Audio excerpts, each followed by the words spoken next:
Israel is the only land bridge between Africa, Europe, and Asia. Eilat, situated at the southern extent of the Negev Desert on the Red Sea, is on the principal migration route for millions of birds that winter in Africa and breed in Europe and Asia.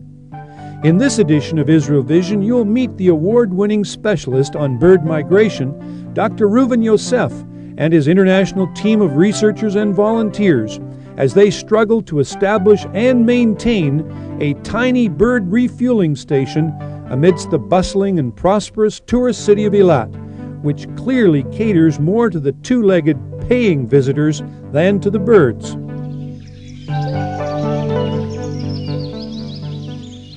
We have a serious problem with the mentality of the people around us. All the area was caught up by hotels, and the places where the birds were coming down to get their food, gone. You know, I'm from the States. We have people from Sweden, from Kenya, from all over coming to Israel, concerned about birds in Israel and as a whole. What we are facing is serious opposition, big money, which is ready to go only in one direction, concrete. Here we see one of the most important values, that is, the ability to relate to one's surroundings. And this, especially at a time in society when all we are concerned about is making more money and more money.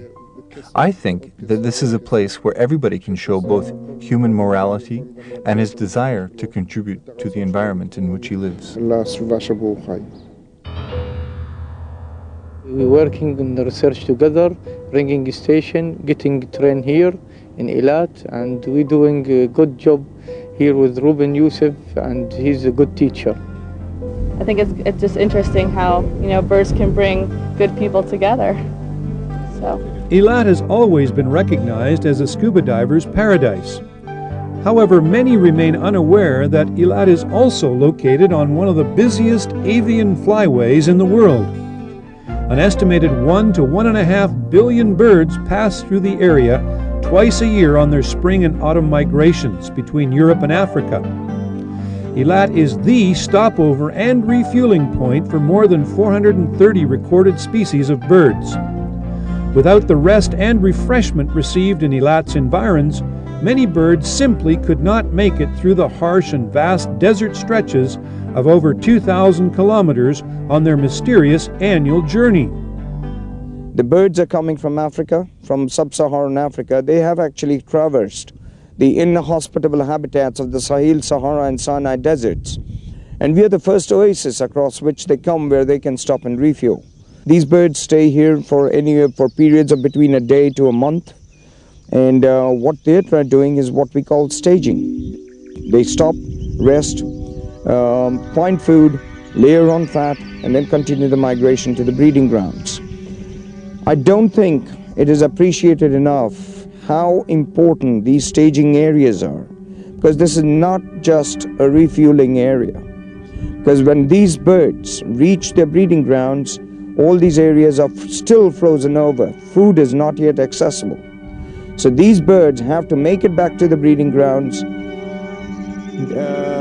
indulge in reproductive activity like display, setting up territories, finding a mate, all depending on the fat that they have, the fat that they accumulated in Eilat. So their travels take them across maybe 10, 15, 20 countries annually. And if we don't all work together, the birds that we call our birds in Europe, or the birds that people in Asia call their birds, will go unaccounted for, and some of their declines or increases in populations will go unexplained. The implications for not having a healthy, well-studied staging area for these bird populations is crucial. It may even be critical for the bird populations of Europe and Asia. Drawn together because of a love for nature and the preservation of the Earth's precious remaining species, bird-watching tourists, researchers, and students all volunteer to help Dr. Reuven Yosef monitor this literal flying carpet of birds over Eilat from a tiny piece of land only 50 meters wide by 800 meters long, called the International Bird and Research Center. This was the garbage dump of the city till 1970. It was an active garbage dump, and nobody wanted this piece of land. And as part of our experimental project, we took this piece of land and it was converted into a bird sanctuary, bird park. It's a great opportunity for us to share with people from other parts of the world what activities they're undertaking in birding and the research which is going on in our own countries. Where I live in inland Australia, of course, the birds are quite different. We don't have any wading birds. We do certainly have dryland birds, but we don't have these great flocks of migrating birds which pass through here at Eilat. It's really the best place in the world to come for bird watching. We're here from the United States. There's 4 of us that have come for 6 weeks to help out at the migration station here because we all firmly believe that the more people get behind endeavors like this, efforts to better understand our environment and the birds that migrate through here, I think it's just a good thing.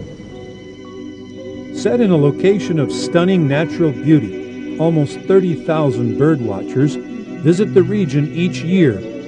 It's an idyllic setting, but unfortunately, there is trouble in paradise. We've got a serious problem here because when it was a garbage dump, no one really bothered with it. But once we have shown what we can turn it into, how we can recycle this land, suddenly everyone is interested in it, however, for different purposes. Their purpose is mostly to develop it into what they call money-making businesses. They would like to see this place to either become more hotels, or the latest suggestion was to turn it into a motorcycle racetrack. Eilat is a fast-developing tourist attraction with about 3 days of rain per year that draws hundreds of thousands of visitors annually to enjoy the sun, sea, and sand. Eilat also has an ancient history, as it was known in the Bible as Eloth, a port city in the time of King Solomon. Today it is the southernmost part of Israel and was founded in 1949. Since that time, the city has grown from only 6 policemen to over 50,000 people, where some of the country's finest hotels cater to tourists from all over the world. As a result, huge hotels have been built to accommodate the burgeoning tourist trade that in turn has placed a huge strain on the environment. Unfortunately, the most logical place to build the hotels was over the coastal salt marsh, destroying the small bushes called sea blight, which for millennia has provided the protein-rich nutrition needed for the transient bird population on their annual stopover during migration. When we came here in '93 and took over this piece of land, the road that you see behind me, you simply couldn't see it from here because this was just mountains of garbage. And what we did initially was to bury all this garbage deep into the ground, cover it up with clean earth, and then plant indigenous species to try and help these migratory populations. What you see now is the bird watching park. It's not a bird watching park, this is the garbage dump of the city. Mr. Shmulik Tagar, chairman of Eilat's Regional Council, managed to organize the burial of the municipal garbage dump. Covering the refuse with more than 1,000 truckloads of soil, Mr. Tagar was instrumental in securing this vital parcel of land for the migrating birds. We put a lot of trees and green, which build a big amount of insects. And this will allow the birds that are migrating in this area to find food. The plants that we've planted around here, trees, bushes, everything, a lot of it today, it has come back naturally from the seed bank that occurred in the ground. We're trying to also evaluate our ability to help them. Do certain species, choose a certain species of plant on which they would like to feed in order to be accumulate fat faster. And should we be increasing the density of that species of plant? And today we can say that the number of birds being caught here is on the increase. It's almost exponential, and the birds speak for themselves. So these are all questions that we can answer by conducting research, trapping these birds, weighing them, taking various measurements, and releasing them. Although the International Bird Research Center is located on less than 5% of the original salt marsh, Dr. Reuven Yosef faces serious local opposition to the project. Intimidation is a serious reality. Our vehicles have been sabotaged, our equipment is sabotaged. Just recently, nets were slashed, nets were stolen.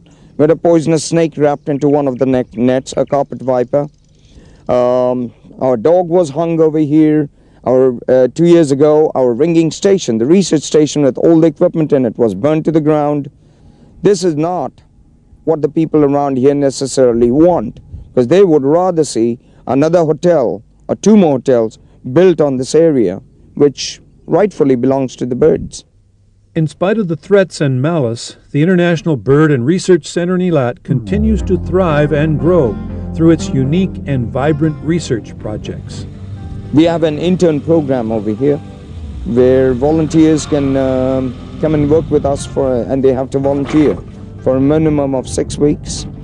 We supply them with the residential, with the lodging and the board, and they have to work with us on the research itself. They fit into the existing research program of mist netting birds, of the raptor trapping and banding program, of the wader program, and or of the raptor visual migration program, such that we have a lot of research going on in parallel in different areas, but they're all habitat related, such that we want to try and understand really what's happening to these bird populations on a global scale, and yet to understand how Eilat helps them to accomplish their migrations.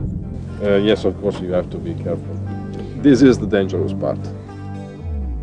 You see it's an Eurasian sparrowhawk. It's a whole female with some reddish in the underparts, but a very, very dark yellow eye. The main thing is to measure all of the wing feathers. 135.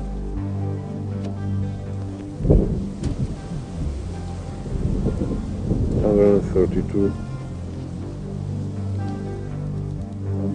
And this is 29.2. And then the beard.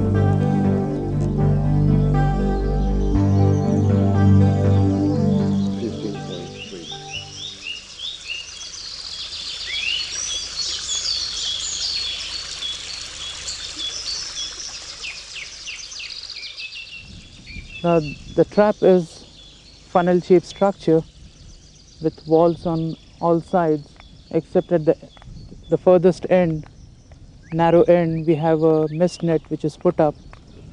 All what we have to do is to let the birds settle down for feeding in the vegetation inside, and after every 15-20 minutes we walk around the trap from the entrance.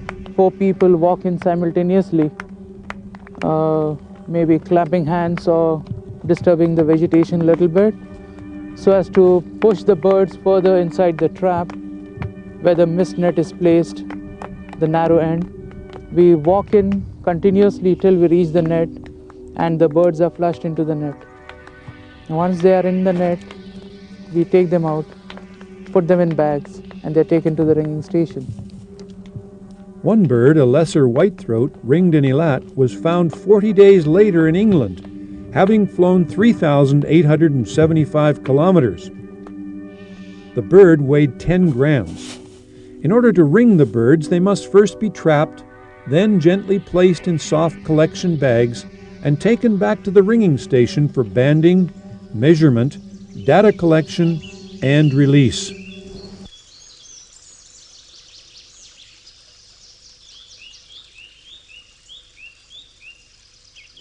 When there's no fat at all, we give it a score of 0, negligible fat deposit.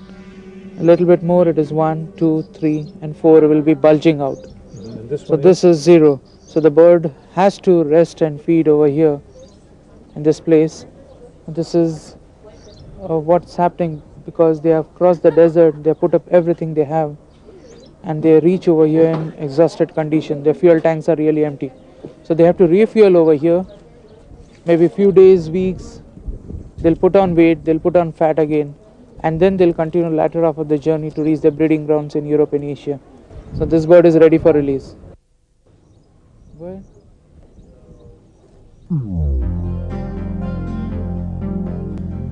Outside of Israel, ringing stations on the migratory routes are rare, with the closest being in Kenya in the south and Hungary in the north.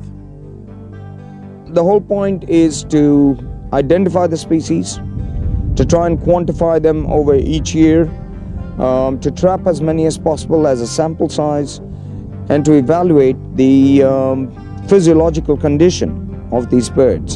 So this is an adult steppe buzzard, and he was caught here, and you can see it's a much bigger ring, but all our rings have a special sequence of numbers that identifies this bird with this ring. No other bird has this number. One way of assessing if it's healthy or not is feeling the muscle, the keel, and like you felt, there wasn't a deep indentation. It was pretty even on both sides of the keel, which means that it's relatively healthy. Another way you can do is also assessing what's called a wingtip. So you've got this extremely important flyway on one of the densest volumes, and yet has the least monitoring on it. And this is really essential, because if there's an oil spill or there's some contamination or some catastrophe, we would never discover it until it was too late, until the populations have simply disappeared. The value of the ringing station extends beyond research and food supply, but to monitoring the health of the birds as they come through the area.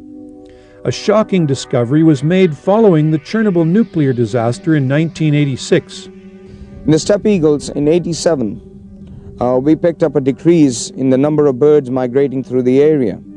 In '88, it really hit bottom, and then it has leveled off at about 9,000 birds. I'd like to remind that before '86, the average was somewhere around 40,000 birds per season. 1986, 26th of April, is when Chernobyl happened. Immediately after that, we had the decrease in steppe eagle populations, because the cloud did float in the direction, because of the winds, of the steppe eagle population today. This is a long-lived species. They can live 40 to 60 years, such that we can, at T50, that is half their lifetime, in 20 years, expect another dip from that 9,000 birds to, who knows, into oblivion, into extinction. Certainly there are populations of birds that are in decline right now, and we often don't understand why they're in decline. What we're doing here at Eilat is basically taking the pulse of international populations of raptors and providing an early warning signal that would alert governments as to potential problems, and then we can do more intensive work in the countries where we believe the problems exist, whether they be in the wintering areas or wintering grounds in Africa, or whether they be on the breeding grounds in Europe and Asia. Dr. Bildstein was part of the 150 bird specialists who gathered in Eilat from 37 countries to discuss issues in order to save the declining bird populations. And the whole thing behind this is to try and formulate strategies in which we can try and help this very, very special group of birds survive not only this millennium, but into the next millennium. And we hope that what we have done and agreed at this meeting will be relevant for at least a century to come. Birds of prey are barometers for environmental health. And the more closely we monitor populations of birds of prey, I believe the better we understand our impacts on the environment. The raptors and the storks are just the peak of the iceberg. There's approximately 400 different species here every year. Many of these come through in much larger numbers than do the raptors. Many of them are passerines, more than half are passerines, small birds like sparrows and thrushes and larks and pipits and whatever, little brown things mostly that are not as spectacular, of course, as the raptors are. But Eilat and Israel as a whole is at least as important to many of these as it is for raptors. It gives people an opportunity to sort of identify with an entity, with a species, a type of wildlife. It gives them the opportunity to see a tangible thing, something that's beautiful and something everyone sort of holds in awe, and realize that by studying these animals, we can learn more than just appreciating their beauty. We can learn from them what impacts we're having on not only their environment, but our own environment, how we're polluting them with chemicals, how those chemicals might pollute us. I think that's a very important thing, and the more we can get the general and public involved in that sort of thing, I think the more that people will come to appreciate the value of birds of prey. Helping the general public in Eilat to take responsibility for the birds' welfare has been an uphill battle. An obvious way to increase their food supply could be found in the hotel gardens. Plants from the Amazon are certainly not useful to birds which are used to or are able to take advantage of completely different species while on the migration through this region. We are trying to convince many of the hotels, the municipality, to go over to xeric gardening, to go over to desert gardening, such that it will help migratory birds. The masses of birds passing through do not always receive a warm welcome. A way had to be found to protect the hungry birds from angry farmers whose grape harvest was being destroyed.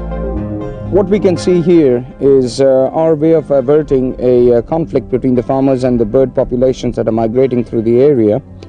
The grapes ripen just as we get a big wave of blackcaps and olivaceous warblers come through the area, and along with them we get a lot of mash shrikes, redback shrikes, and a slew of other species. The problem, however, is that the farmers don't like the birds feeding on the grapes because it reduces their total produce, their total output. It's food out there and they will take advantage of it. Because they attempt to feed, they're damaged. Usually the technique has been to just kill them. We have discovered that if we catch these birds, ring them and release them in the bird sanctuary, which is just 5 kilometers south of here, the birds do not return. We have absolutely no returns of these birds in this area because they just finish their supplementation in the bird sanctuary and migrate north, their leg being several hundreds, if not over 1,000 kilometers on the next step. Are the farmers happy? The farmers are happy, yes. Now we're learning, right, with all this research, that there are actions we can do which help bring the birds back, bring the animals back, and will hopefully improve the state of the world for future generations. I want my children and my grandchildren to have a better world than I grew up in, and hopefully this research will contribute to the actions which can take place in the future and make it a better place. And the more we can get the public involved, the general public involved, and get them to appreciate how important these animals are in our understanding of how we impact our environment is absolutely necessary.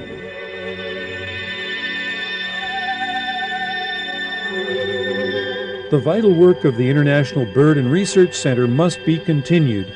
In the face of dwindling budgets, the task is indeed daunting. We need the support of the international community financially, morally, and by visiting us and making it clear to the local people that you support the birders, you support the conservation efforts that are going on in this region, not just your birding, not just your ability to come here and pay for your hotel, because that is misinterpreted as their ability to make more money, not necessarily to help the birds. In November 2000, Dr. Reuven Yosef and his research work at the International Bird and Research Center in Eilat was honored by the Rolex Prize for Outstanding Achievement in the Environment.